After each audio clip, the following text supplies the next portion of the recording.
Hi amazing people and welcome back to my YouTube channel. So, sa pagpapatuloy ng ating Nusa Penida West Tour na Binuko Viacloc, nandito na kami sa restaurant area para mag-lunch muna dahil nagpapatila pa rin kami ng ulan para yung next destination na pupuntahan namin medyo maliwa-liwanag na at saka may araw na. So, hopefully tumila na yung ulan. So, mag-lunch muna tayo guys. So, tara, samahan nyo ako.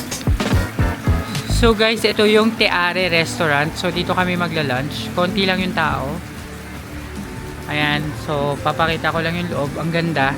At mukhang payapa siya dahil kami lang yung tao. So punta muna kami dito, hanap ng pwesto. Okay.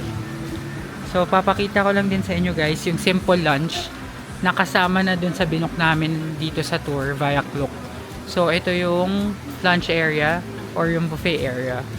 So ito merong rice, ito soup, pumpkin soup. Tapos ito guys may chicken, may noodles, may cupcake or japchae yata to, and then tofu and tempeh. Tapos may prawn chips. Tapos ito coffee, ay or iced tea pala. So ito yung view niya guys. Yan, makikita nyo umuulan pa rin. So kuha muna tayo ng food para makakain na tayo. So guys, ito yung food na kinuha ko. Kumuha ko ng chicken, tapos itong cupcake. Hindi pala to, kala ko japchae. Ano pala siya, gulay guys. Tapos itong tofu. So titikman natin siya. Okay guys, so taste test na muna tayo habang sinisinok ako. So tikman natin itong gulay, yung cupcake. Sorry guys, sinisinok ako. So, check.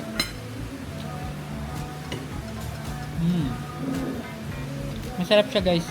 Stir-fried gulay. Cabbage, carrots. Medyo maanghang pala. May aftertaste na maanghang guys. Next naman itong tofu. Check natin siya. Yung tofu guys maanghang din. Maanghang siya. Parang lahat sa akin dito maanghang ah.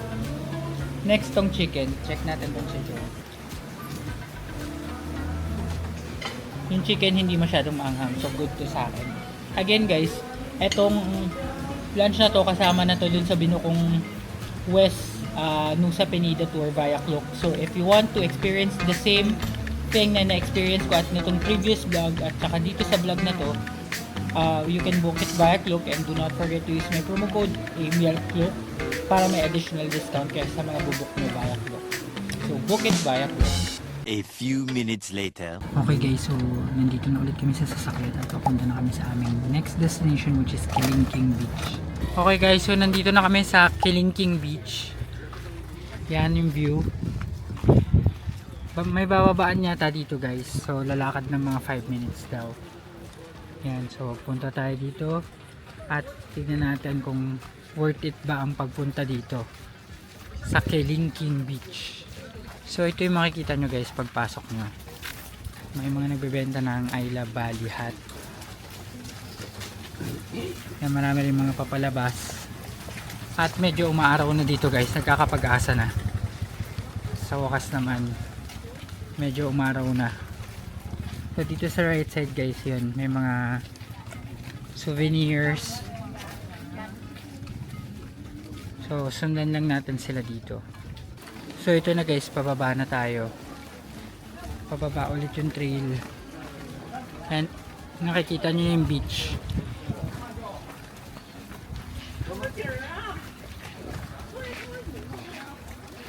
Yun, dun pa tayo sa mas pababa. Ito na guys, yung Kilingking Beach. May monkey oh. Ayan oh. Dito. Ayan. Ayun yung monkey oh. So ayan guys, may mga monkey. Ayan, medyo nangahabol lang. Hello. Ito yung isa pa guys.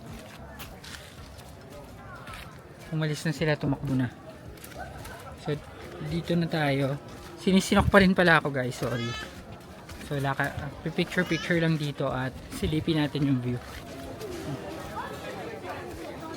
So guys, ito yung sikat na view dito. Ayan.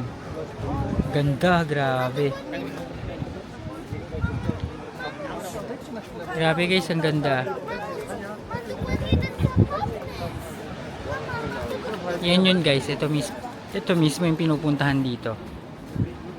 So guys, ito yung mga tao. Dito sila pumipila sa spot na to kasi dyan kita yung kiling-kiling na yung magandang pinakita ko kanina. Ito. Ayan. So ito guys, kanya-kanyang post lang. Ayan, nagpipicture muna si Ren. At ito yung tour guide namin guys, nakatungtong sa puno para sure na kuha maganda yung view. Ayan.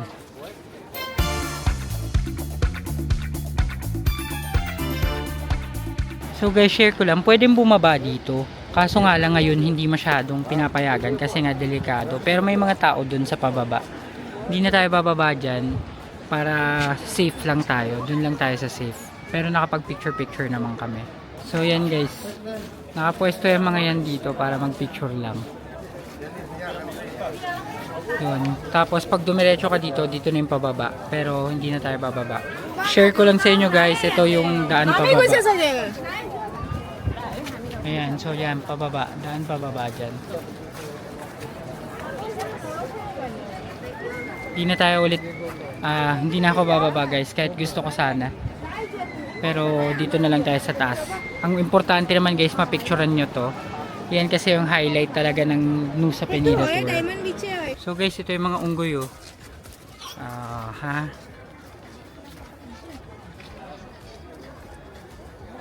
Yan, mga nandyan sila.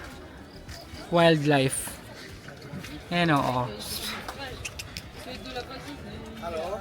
Sandali lang guys. Napansin ko na karamihan sa mga nanonood ng AJTV Amazing Travels ay hindi pa nakasubscribe sa channel na ito. Malaking tulong para sa akin na may pagpatuloy ang paggawa ng mga videos na ito kung magsusubscribe kayo. Kaya ano pang hinihintay ninyo? Subscribe na! Now back to the video. So guys, nakapicture na kami doon kaya babalik na ulit kami sa sasakyan. Maganda ngayon kasi walang ulan, nakapag-picture kami ng maayos. So ang gaganda ng mga kuha naman. At yung nakita nyo naman kanina guys, yung tour guide namin nag-effort umakyat ng puno para mapicturean kami ng maganda. So guys, pabalik na kami ngayon sa port para sumakay ng boat ulit pabalik na ng Bali. So medyo maaga kami ngayon natapos kasi nga yung isang location hindi siya passable sa mga vehicle kaya hindi namin mapupuntahan. So ngayon, okay lang para makapahinga rin kami ng maaga-aga ngayon. So let's go sa port. So guys, nandito na kami ulit sa port. Papasakay na kami ng boat pabalik na ng Bali. So guys, pasakay na kami ng boat and sana this time wala nang ahas dito sa upuan namin. Nakaka-trauma na. Yan, so pabalik na tayo ng Bali. So guys, nandito na kami ulit sa Sanur Port. And from here, mag-grab na lang kami or Gojek ulit pabalik sa Bacong Ubod Villas. So guys, dito sa may Sanur Port, nakita namin tong Ole Ole Cas Bali souvenir shop. So check out lang natin to bago tayo mag-book ng Gojek. So may mga shirt dito guys. Ito, 20k lang, 20,000 t-shirt, Bali shirts. Ayan, so ito yung mga style niya. Yan, lahat to 20,000 lang. 20k. Kaganda naman. Saka tignan nyo yung tela guys. Medyo makapal naman. Pwede na. Yan. Tapos meron din ditong mga pangbata naman. Ito ay 65k. Naghahanap ako guys ng jacket kasi wala akong nadalang jacket sa trip na to. Malamig madalas. So ito yung mga tinda nila guys, ikot ko lang real quick. Ito may mga shirt sila na black, 50k to guys. Ayan, so 50k Kuta Surf nakalagay. So guys, meron din sila dito mga Balinese bags. Ito parang pouch or 60,000, 60k. Ito yung mga usong-uso dito, yung mga ganito is 225k. Tapos itong bag na to, gusto ni Ren to. Ren, ito yung bag oh. Ren. Ito naman dito ay 150 lang. 150 lang. 250 to dun sa labas guys na pinagtanungan namin. Mura na to dito. Tapos meron din sila nito mga pashmina or nito mga scarf. Ang presyo naman nito ay 55k. Ayan. So dito lang to guys sa Sanur Port. Papuntang Nusa Penida. Ayan. So ito guys may mga wallet. Tong wallet na ganito 20k lang. Ayan. So hanap pa tayo iba guys. Dito sa side na to, yan mga bracelets. Ang bracelet is ito 18k. Ito mga shell na bracelet guys ay 13k. Yung mga shell. Tapos itong ref magnet is 16k. Ayan. Tapos itong mga keychain 20k. So ito marami kayong mapagpipilian, maraming style guys ng keychain. So guys, budol update. Ito na, nakabili na ako ng mga shirts. And napanood ko kasi sa ibang vlogs, mas mahal na sa Seminyak kaysa dito sa Ubud. So bibili na tayo dito. And sulit naman kasi mura naman siya. Tapos marami kayong talagang choices na mapagpipilian. So tip ko rin yun sa inyo, mas huwag kayong masyadong bibili sa may Seminyak area, more on Ubud side kayo para makatipid kayo. So magbabayad na ako ngayon. So guys, ang total na napamili ko dito sa Ole Ole Cas Bali is 588,000. So marami na yun. So okay na yung pampasalubong lang. So magbubook na ako ng Gojek padiretso na sa Bakong Ubud. Ito na talaga. So guys, nandito na kami sa Gojek, papunta na ng Bakong Ubud. And reminder lang, kung sakaling mag-Gojek din kayo or Grab from dun sa Sanur Port, meron silang certain pick-up points. So hindi nila kayo pick upin dun sa may port mismo. So kailangan mong maglakad ng medyo malayo-layo. Ganun yung ginawa namin. Pero okay lang din naman kasi hindi na namin nasakyan yung service namin pabalik dahil maaga nga kaming bumalik ng Bali. So yun lang, share ko lang sa inyo para may idea din kayo.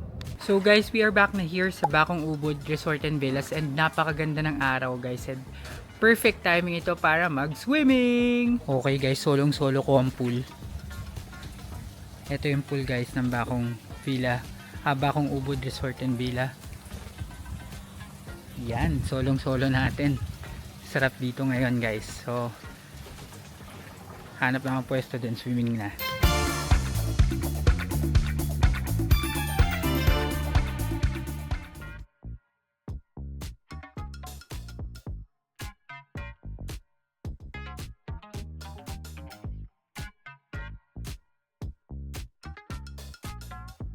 Okay guys, so nakabalik na ako dito sa aking hotel or sa aming hotel at i-end ko na muna ang vlog na ito dahil baka masyado nang mahaba. Kung nakarating kayo sa part ng video ito guys, please give me a like naman and comment, share, subscribe to my channel and do not forget to hit the notification bell para updated kayo sa aking future vlogs. Abangan ng isa na namang adventure na nag-iintay sa atin dito sa Bali, Indonesia. Yun lang guys, maraming salamat, bye!